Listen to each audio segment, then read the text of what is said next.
नमस्कार दोस्तों, काफ़ी सारे लोग पूछ रहे थे सवाल का जवाब पाने के लिए कि सृष्टि की रचना कैसे हुई। तो वो सर मिल चुके हैं, सर हमको बताएंगे विस्तार से। तो चलिए सर से बात करते हैं और उनके पास चल के पूछते हैं। नमस्कार सर। तो आप बताइए कि सृष्टि की रचना कैसे हुई। इस पृथ्वी पर सर्वप्रथम जल ही जल था। अंधकूप जल जथई जथा। मतलब संसार में कुछ भी नहीं थे, न सूर्य थे, न चंद्रमा थे, न आकाश, केवल जल ही जल था। मान शून्य रहित, न कोई तत्व थे।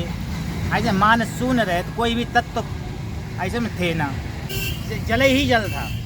सबसे पहले इस पृथ्वी पर जल ही जल था। न कोई सूर्य थे, न चंद्रमा थे, न कुछ भी नहीं था, कोई भी देवता नहीं थे। एको ब्रह्म द्वितीया नाश थे, एक ही ब्रह्म अजन्मा, जिसका कभी जन्म नहीं होता है, वो शिव थे। शिव जी ने एक अपने वाम अंग से एक तेजोमय पुरुष को उत्पन्न किया। उस समय तेजोमय पुरुष का नाम रखा गया विष्णु। उस समय जल ही जल था, तो विष्णु ने उस जल में शयन किया, तो उनका नाम पड़ा नारायण। नर धन अयन, जल ही जिसका घर होता है उसको नारायण कहते हैं। नारायण की नाभि से एक कमल की उत्पत्ति हुई। उस कमल पर ब्रह्मा जी प्रकट हुए। तो ब्रह्मा जी को ये ज्ञात हुआ है कि हम कौन हैं और कहाँ से आए हुए, ऐसे में। तो ब्रह्मा जी काफ़ी समय तक उस जड़ का पता लगाने के लिए नीचे गए, तो उस जड़ का कोई पता नहीं लगा पाया। फिर ब्रह्मा जी उस कमल की पंखुड़ियों का पता लगाने के लिए गए, ये पंखुड़ी कहाँ तक है, तो पंखुड़ी का भी पता नहीं लगा पाया है। तो ब्रह्मा जी वापस लौट आए, तो पानी की लहर से एक आवाज़ शब्द ब्रह्मा जी को सुनाई दिया है कि तप तप। तो ब्रह्मा जी ने बैठ करके अपने ध्यान किया है। तो ध्यान किया है तो सिर्फ शिव जी वहाँ पर प्रकट हुए। तो शिव जी ने ब्रह्मा जी से कहा है, हे ब्रह्म देवता, तुम सृष्टि की रचना करो, तुम सृष्टि की रचना करो, मानसिक सृष्टि की रचना करो। जो भी तुम मन से उत्पन्न करोगे, मन में विचार करोगे, वही तुम सृष्टि की रचना तुम्हारे द्वारा उत्पन्न होगी।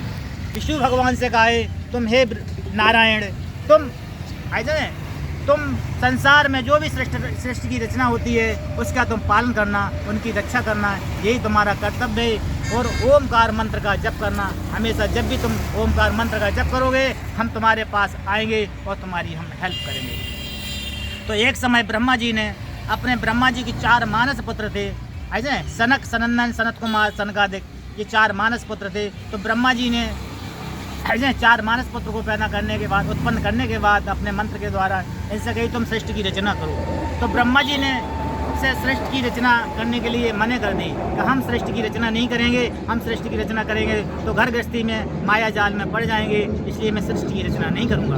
तो ब्रह्मा जी से कहा है हमेशा, हे पिताजी, मुझे ऐसी उम्र दो, हमेशा 5 वर्ष के बने रहें, मुझे काम, क्रोध, मद, मोह, लोभ, अहंकार मुझे न सताए, जो घर गृहस्थी माया जाल में न पड़ करके मैं भगवान जी का भजन करते रहे। ब्रह्मा जी ने कह दिया एवं अस्तु। लेकिन ब्रह्मा जी को क्रोध आया कि तुम हमारे पुत्र होने के कारण तुमने हमारी आज्ञा का पालन नहीं किया है। जैसे क्रोध आया तो दोनों भौं के मध्य से, जिसको उसको भ्रक्टी कहते हैं, उससे एक पृथ्वी पर क्रोध की वजह से एक पानी की बूंद पृथ्वी पर गिरी, उसमें जीवात्मा पड़ गया। तो उसको मतलब ब्रह्मा जी ने जब उठाया तो जीवात्मा रुदन करने लगा। तो ब्रह्मा जी ने उठा करके उसको हाथ में लिया। तुम कहा सर्वप्रथम तुम रोए, इसलिए तुम्हारा रुद्र नाम, और संकर्षण मतलब हमारे क्रोध के आगे क्रोध हुआ तो संकर्षण उससे पैदा हुए, तो तुम्हारा शंकर नाम कहला गया। तो ब्रह्मा जी ने जो अपने उस बालक का नाम शंकर और रुद्र कहलाया, इसलिए शंकर तो ब्रह्मा जी के पुत्र हैं। लेकिन जो शिव है अजन्मा है, एको ब्रह्म द्वितीया नाश थे। शिव जी का कहीं जन्म नहीं है, कोई प्रमाण नहीं है, कोई इनके माता पिता नहीं है। ऐसे में ऐसे सृष्टि की रचना का सर्वप्रथम होती है। बाबा ताली बजाओ। तो सही जवाब दिया है सर ने, तो इसके लिए इनको थैंक यू बोलते हैं और सभी लोगों से